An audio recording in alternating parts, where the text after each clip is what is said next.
Hello बच्चों, आज हम पाठ 3 शब्द विचार विषय पर अध्ययन करेंगे। शब्द की परिभाषा। वर्णों के सार्थक समूह को शब्द कहते हैं, जैसे कुसुम, लड़की, पौधा, पर्वत आदि। किसके समूह को शब्द कहते हैं? तो वर्णों के समूह को शब्द कहते हैं। वर्ण क्या है? तो वर्ण भाषा की सबसे छोटी इकाई है। बच्चों, भाषा बोलते समय हम ध्वनियों का प्रयोग करते हैं। ध्वनियों का लिखित रूप वर्ण है। वर्णों की सहायता से शब्द बनते हैं, परंतु हर वर्ण समूह को शब्द नहीं कहा जा सकता। जैसे मौसूकु, किलड़, धापव, तरवप आदि।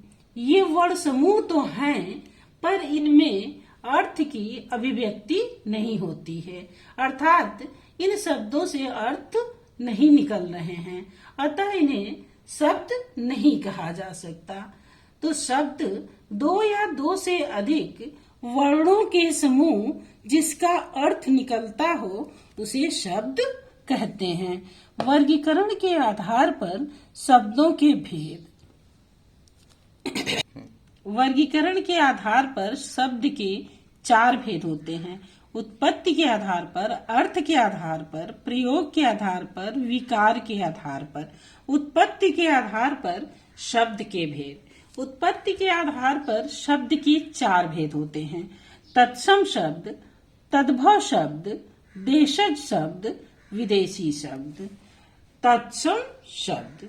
हिंदी भाषा में जो शब्द संस्कृत भाषा से ज्यों के त्यों लिए गए हैं उन्हें तत्सम शब्द कहते हैं, जैसे निद्रा, भ्राता, पुत्र, ग्राम आदि। अर्थात जो शब्द संस्कृत भाषा से हिंदी में आए हुए हैं और उनका रूप परिवर्तित नहीं हुआ है, वे ज्यों के त्यों प्रयोग में लाए जाते हैं, उन्हें तत्सम शब्द कहते हैं। तद्भव शब्द। हिंदी में जो शब्द संस्कृत भाषा से आए हैं परंतु उनका रूप परिवर्तित हो गया है, उन्हें तद्भव शब्द कहते हैं। अर्थात संस्कृत के परिवर्तित रूप को तद्भव कहते हैं, जैसे आम, पत्थर, मछली आदि। अब यहाँ निद्रा संस्कृत शब्द है, लेकिन इसका तद्भव रूप नींद है। भ्राता भाई, पुत्र पूत, ग्राम गांव आदि। देशज शब्द।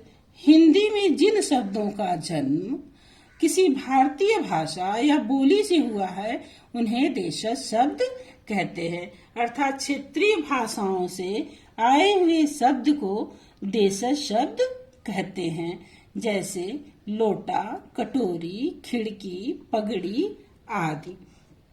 विदेशी शब्द।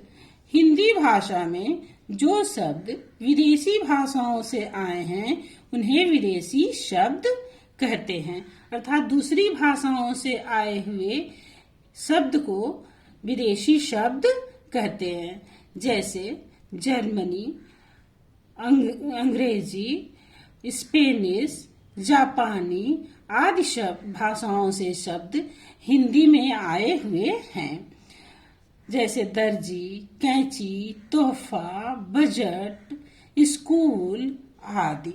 बच्चों, आज बस इतना ही। फिर अगले वीडियो में मिलेंगे। धन्यवाद।